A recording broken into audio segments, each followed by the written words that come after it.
Hello everyone, welcome to another update from the Avalanche ecosystem. As you probably have noticed, it's been a hectic week. With the start of Avalanche Rush, a lot of apps have been released.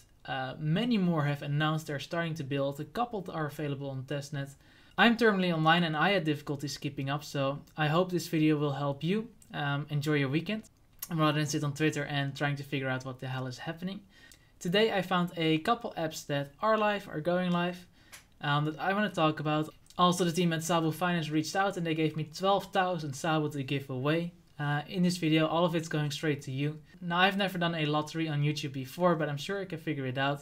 Hello everyone, see you net from the next morning here. The original plan was to have you post your seed chain address in the comments, but because I'm a little bit worried of YouTube considering that spam, instead rather leave your Twitter handle and I will DM you there in case you win.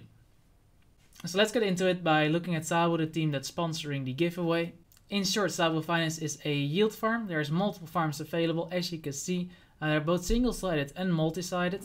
If you participate in these farms, you're earning Zabu.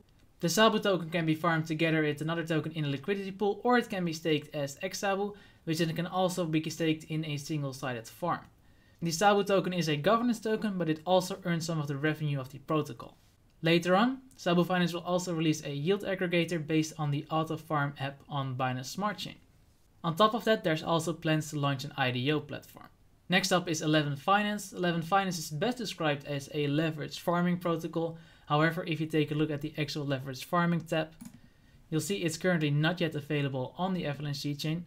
But what you can already do is normal farming. Even some of these pools are boosted, means they are also earning Eleven.finance tokens. The ELE token works very similar to how xDollar works in that some of the revenue of the Eleven.finance protocol is used to buy back ELE from the market, and that ELE is then redistributed back to the holders. Next up is Frost.Finance, which only launched a couple days ago and already has an impressive 57 million in TVL. Now, Frost.Finance is a little bit of a mix between a yield farm and a NFT game.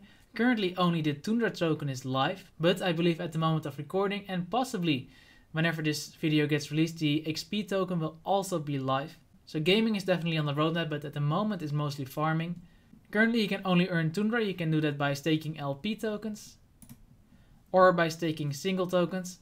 The total amount of Tundra emitted is very slow, but the value of one Tundra therefore is at the moment still quite high. So it's quite an interesting app to keep an eye on. If you go to the NFT section, you will see it says coming soon, but from Twitter we have a little bit of a roadmap that shows how all the different elements interconnect with each other, which looks very exciting. So it's definitely one to keep an eye on, I think. Next is TeddyCash. TeddyCash is an app based on the Liquity protocol. Basically, it's a lending app. What you can do is you can deposit some Avax by opening a trough. Doing so will get you some TSD, which is the stable token for TeddyCash.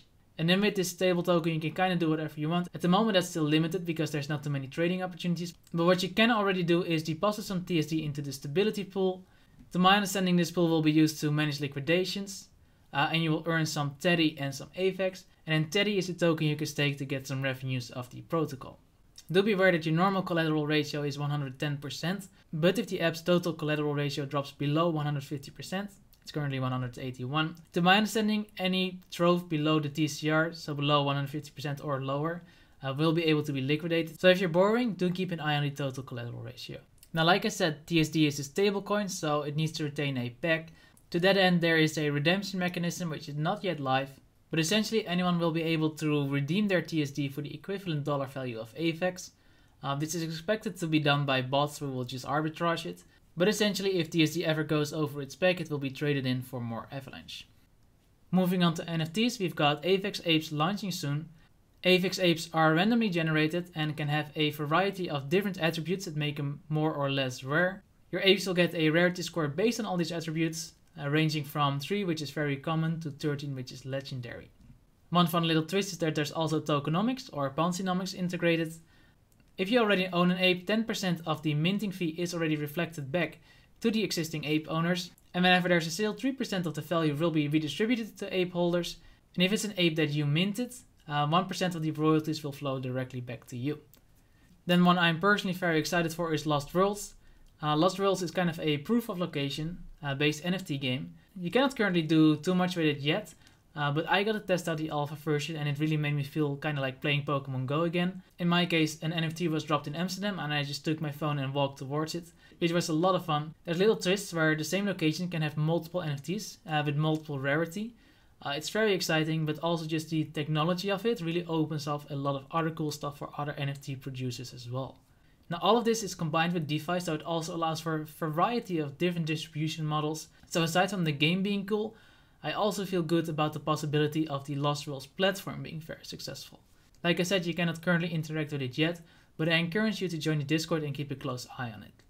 Then for some apps that are not 100% live just yet, Vee.Finance is supported by Huobi Global Ventures and the Avatar Fund. The Avatar Fund is the Avalanche Asia Eco Fund, and essentially Vee.Finance is also a lending protocol. Now the app will have multiple money markets, you'll be able to trade, and what I think is quite cool, there will be a fiat on-ramp. Now my understanding is that Vee.Finance will be live quite soon, but in the meantime you can already play with it on the testnet. As you can see, I got the app loaded on the Fuji testnet, and it works very similar to how you would expect of a money market. So you can supply and borrow funds and you can also trade. This is another app that enables leverage trading. Finally, my understanding is also that they already have a number of partnerships lined up, so I wouldn't be surprised if we hear more from them in the future. Then also on the testnet is Everest DAO. Now it's my understanding that Everest DAO will focus on a lot of new and innovative features, ranging all the way from standard DeFi to DAOs to NFTs. But at the moment on the testnet you can play with options. Now I think at the moment one test has gone through and all of these have expired. But essentially you could get a first taste of what it is like to work with options on the Avalanche seed chain. And I'm quite curious to see what more they will bring. Then there's Iceberg Finance, which is also going to be a yield aggregator and farm. The app is also not live just yet, but from the documentation we can kind of get a sense that it will be a yield farm of sorts. But it will also incorporate an NFT gallery and a shop, where you can buy exclusive goodies with your Berg. Then finally there's xDollar, which is also a lending protocol with a 0% interest rate. What's quite funny is that if you press xDollar, you'll notice that there's only one frontend at the moment. And if you enter the app, you might recognize the interface. I think it is very similar, if not exactly the same as SteadyCash, with the exception that it's currently only available on Matic. So this is not yet live on Avalanche, but considering that SteadyCash is, I'm very curious to learn more about the differences between them. But that's already it for this video. I probably and almost surely missed a couple of apps. If there's a couple that you definitely do want to see, do leave a comment. Hello everyone, see the net from the next morning again. If you want a chance at winning the 12k Zabu tokens, please remember to leave your Twitter handle in the comments. But for now, thank you so much for watching, hope to see you in another one, and goodbye.